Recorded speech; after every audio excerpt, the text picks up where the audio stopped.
What's up, guys? This is day 3, 4, and 5 of the Guess Get Less Fat Challenge.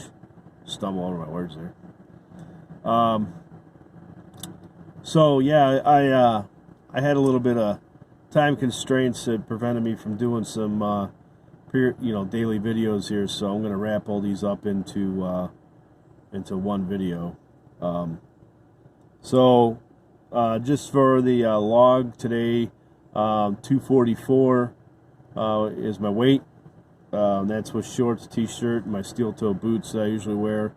I had all the same shit in my pockets I usually do, so don't really think that that's too much of a difference. Maybe a pound or two, maybe a pound with my pants difference, but everything else should remain the same. So.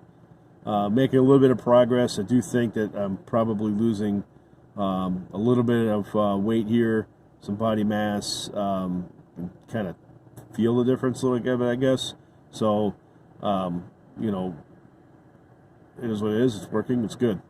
So let's talk a little bit about 4th of July. It's going to be my off day because I ate like shit, and we're just going to call it that. So, basically woke up, had no direction, wasn't prepared to have no direction for the day, and started off with a little bit of a ravenous breakfast of 2 bowls of cereal, and then proceeded to eat at the cookout at my folks' house with at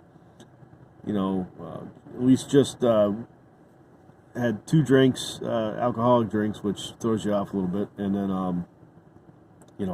obviously had some food. So yeah, it's 4th of July. Better enjoy it, and then kind of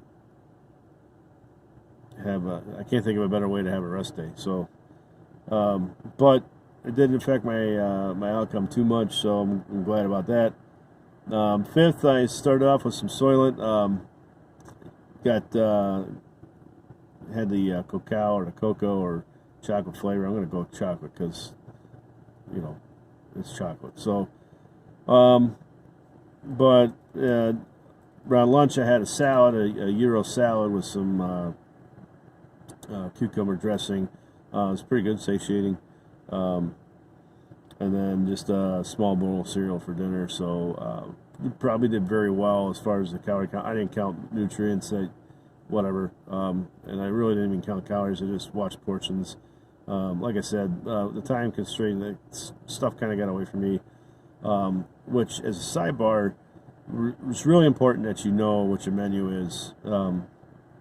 At least that, like, hey, I'm going to eat these, and I've already thought about at least kind of what I got going on, and it's going to equal this many calories, so, I can estimate that the salad is a 400 calorie meal with the meat and the dressing, so, kind of guessing there isn't the optimal, but, as long as you're not slamming down 3 cheeseburgers or 2 cheeseburgers and a sleeve of fries, you can pretty much guess that you're doing pretty good. So portion control works out very well as a last resort when you're trying to eat on the go and do this thing on a busy schedule.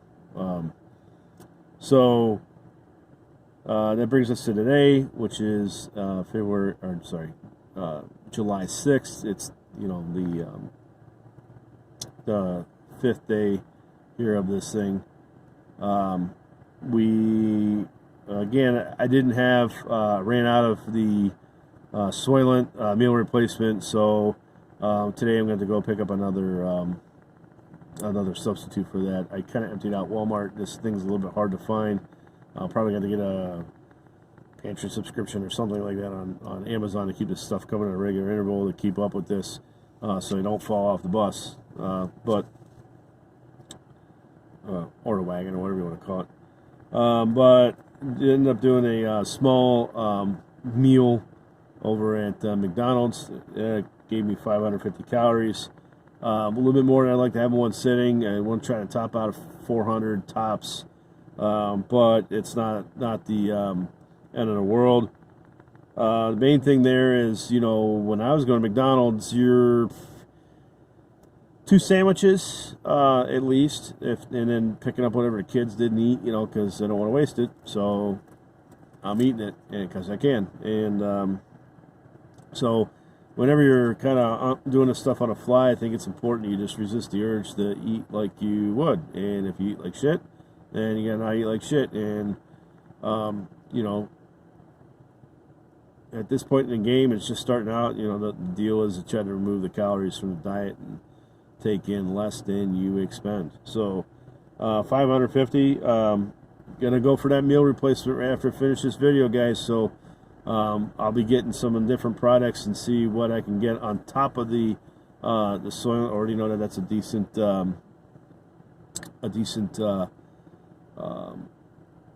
product, and just gotta have the availability. So online's gonna save me there. And a light dinner, so nothing really crazy there. And the wife's supposed to meet a wife today, so we'll probably figure out something light. She's not a huge eater during the summer, and you know, which works out. So that's really when the kids are home that we're, you know, cooking a big meal, and then, you know, we cook excess or whatever, and then I end up cleaning that up. So good opportunity to kind of figure that out and come up with some different options. All right, so I want to talk about a couple things here to end this out. The meal replacement is a good strategy, in my opinion. Does a couple things for me. Whether it's Soylent or a keto shake or Slim Fast, whatever. The biggest thing is that you're getting that prepackaged quantity of calories, and selecting something, in my humble opinion, would revolve around making sure that you're getting a good 360-degree nutrition value from that. What do I mean by that? Okay, so you're going to get a decent amount of good fats.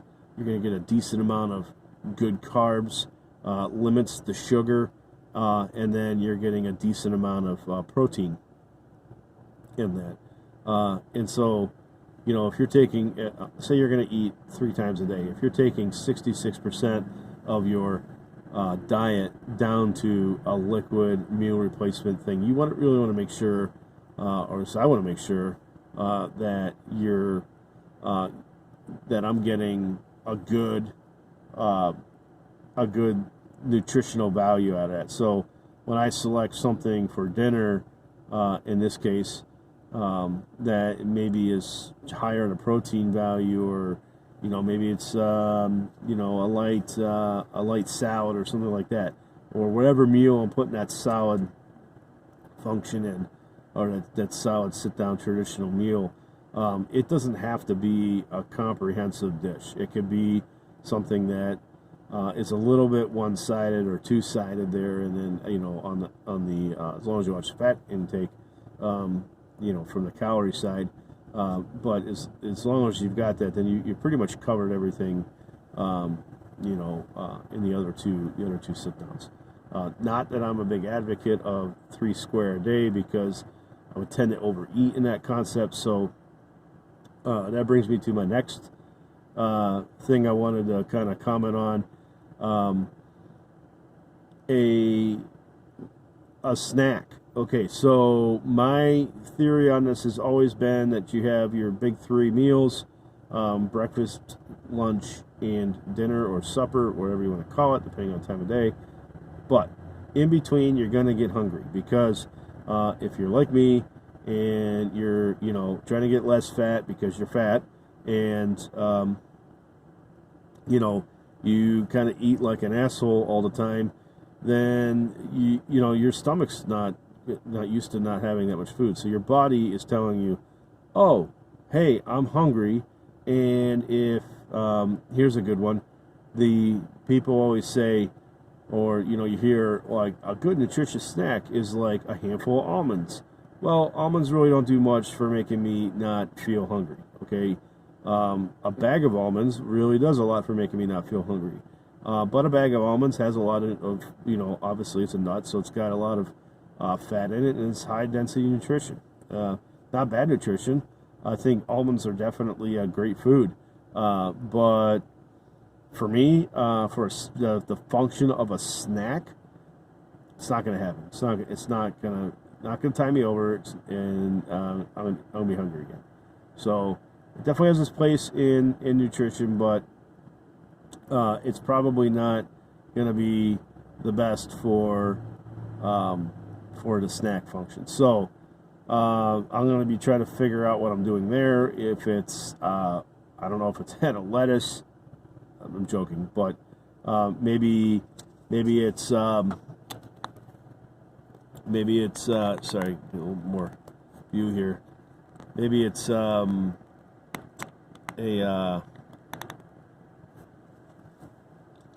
justice. Kind of wasn't liking the way I was looking. Maybe it's some carrots or strawberries that you can get a lot of mass in you as far as food, and it's nutritious, and it's gonna fill you up, and it's not gonna break the bank or fill up the gas tank, if you will, on the calorie count. So how do you do that? Well, this is getting me back to macronutrients, and when you're picking these macronutrients,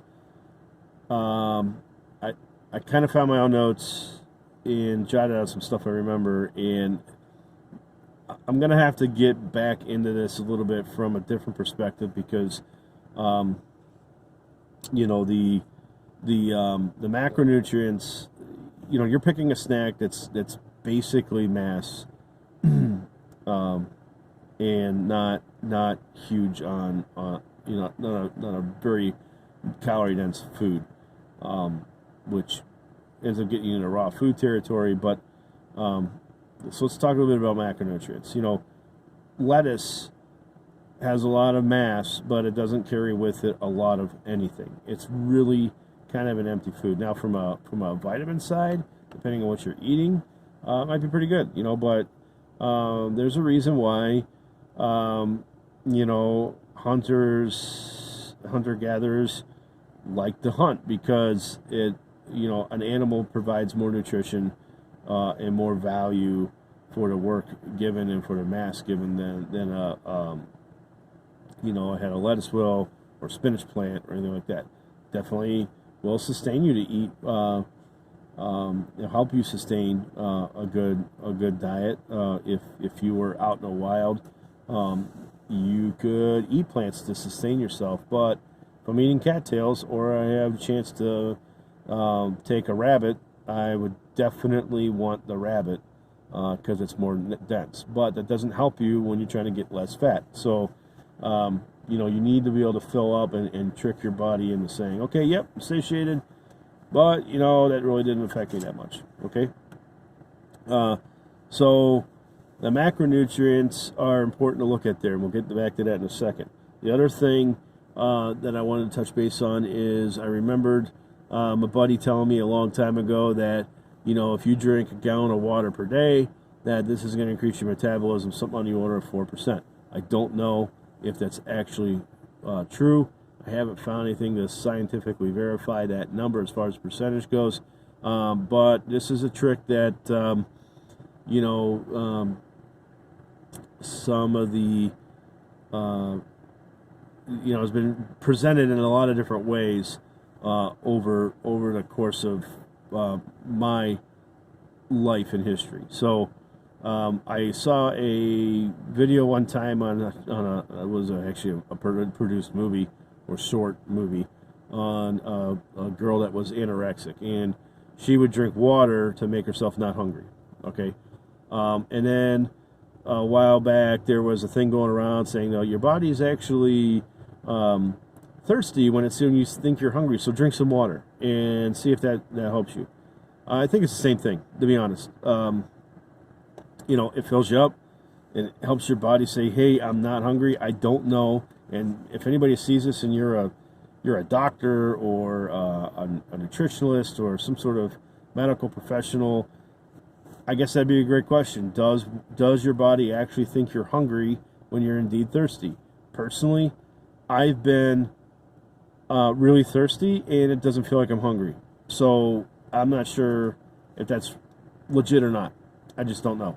But I do know that water's not bad for you, and at least I have anecdotal evidence in my past in history where drinking the water was part of the equation, at least if it worked or not. I'm not sure, but I'm going to go back to that. So, and more water is better, I guess, than the sodas and everything else anyway. So, and I drink diet sodas, so it's in a calorie count, but, and I'm not going to get into that, but there is at least a little bit of a school of thought that even if you drink diet sodas, it still helps you gain weight. Some sort of physical reaction that I can't explain. So, but moving on from that, so gallon of water per day, high mass snack that has little on the calories.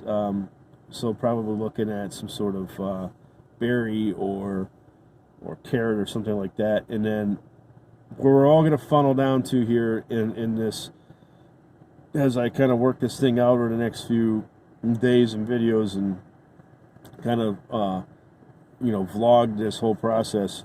I'm going to get back into macronutrients. Now, here's what I wanted to touch on a little bit with the macronutrients. So, back when I was doing the amateur weightlifting bodybuilding, basically just trying to get big so I could impress people. I was never a competitive bodybuilder. But you still use the same tactics and theories when you're trying to get big and look good for chicks in a bar. So what we were talking about back then was, okay, you've got your three macronutrients: fat, carbohydrates, and protein. Okay, and yep, stereotype, every guy that's lifting weights wants to drink a lot of protein or eat a lot of protein so they can build muscle mass. And that's true. You have to have protein to rebuild your muscle mass. But you also need carbohydrates to refuel your body. It's the preferred energy source for your body. It helps you restore a lot of different things that I can't really quantify or describe because I'm not a doctor or medical professional. But basically, if you're basically malnourishing yourself, in as far as what I know, if you just ate protein and fat the entire time. So carbohydrates will help you restore your energy levels, but it's not necessarily used to help you build muscle or for other essential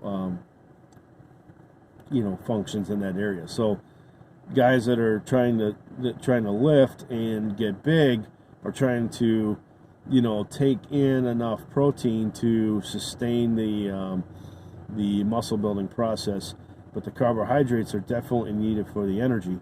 And what we were doing was basically counting grams per body pound. Okay, so fat really wasn't in that equation. We would say, look, 60 grams of fat is enough. Okay, that's kind of a lower fat diet. It falls into kind of the leftover range, and what you can sustain if you're trying to get that much protein through natural animal sources. And back then we didn't have a ton of clean proteins that you have now. So you didn't have a shake that really presented a lower fat, the sugar to protein ratio. Okay, so and then we would say, okay, you need 2 grams per body if you're trying to, try to get at least 2 grams per body pound of protein in your diet. And then if you're cutting, you want to try to get 1 gram per body pound of carbohydrates. Okay. And then if you're trying to bulk, so your body isn't in a state where you're not fully building up, you're not fully anabolic versus catabolic. So if you're trying to build an anabolic system where you're gaining mass, you would take that carb level up to 1.5 to 2 grams or better of carbohydrates per day. So the guys in their bulking phase, they're kind of adding body fat as well. It's just part of the system. And then you leave your protein the same, and you cut the carbohydrates as your calorie source, leave your fat the same or a little bit lower, and then you're taking in less calories and you pull your body fat down, okay? So you don't want to lose the muscle mass, so you try to keep your protein up. You lift every day, and you're lifting in a hypertrophic manner, and you're just trying to keep mass on, and you're trying to, the one thing that you move is the carbs to get you down to the weight that you want. Okay, so why doesn't that work for me right now? One, I'm not exercising on a daily basis. I'm moderately active, in first what I can consider moderately active. So I'm walking 3 to 4 miles a day in the course of my normal duties, which should be about a 300 to 400 calorie expenditure on top of, like the 1,900 to 2,000 calorie a day normal living. So if I was to follow that average, so let's call it 2,350 is my number that I'm expending. Okay. Now, if I was to follow the adage of a cutting cycle or a cutting diet on from the bodybuilding perspective, I would do 60 grams of fat at 9 calories per gram. So it would give me 540 grams or 540 calories from fat. All right. So, and if I was a ripped dude, that wasn't fat, so a guy at my height, 5'9", 175, 10% body fat, that's a pretty decent sized guy. So say I was like, I'm trying to cut body fat, so I'd pull down to 175 grams of carbs per day, and then I would stay at 350 grams of protein per day. Okay, doesn't matter how you get it, you try to hit those numbers. Now, you want to use clean sources of food, but you're trying to hit those numbers, okay? So that would give me 525 grams carbohydrates and protein together for a total of 2,100 calories, which would put me at 2,640 calories per day, which isn't bad if you're extremely active. You're spending 2 hours in the gym. You're doing some cardio, okay? But that doesn't really work for the 9-to-5 guy or the dad, family guy thing who isn't actively working out. So we got to figure out, and I'll get into this in the next video. I'm going to sit down, kind of woodshed this thing out, and we got to figure out what those numbers should look like for me, on a daily basis. What should my fat content be? What should my carbohydrate content be? What should my protein content be? And I'm probably not going to need as much protein to sustain muscle mass, because I'm not trying to actively work out every day. Might not be a bad idea, like I said, a couple weeks down the road, but can I come up, I guess the micro challenge here for myself, how do I come up with a good macronutrient mix that works for a guy that's moderately active? Okay, and I will come up with that, implement it, and go, and then we're going to get into some of these, some of these meal replacement alternatives that we can do. So, and there's a little bit of a thing behind that I'll get into the next time too, as far as the whole diet concept that is included with Jim Wendler's 531 concept. He talks a little bit about diet in there that that is a little bit different from what I just described. So I'm going to put some notes on that and get it going, and talk about that as well. All right, so I got some good progress.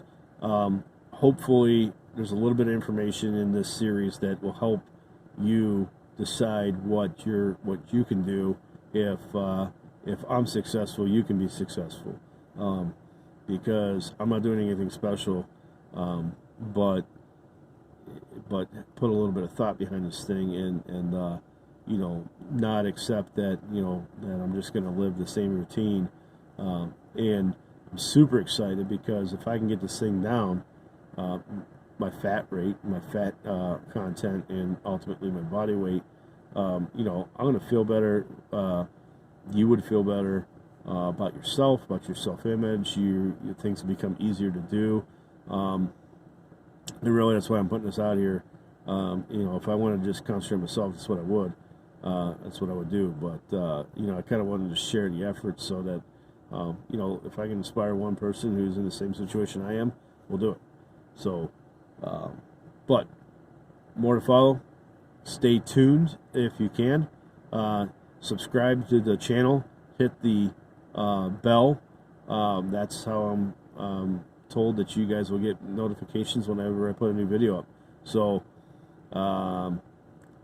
see you next time.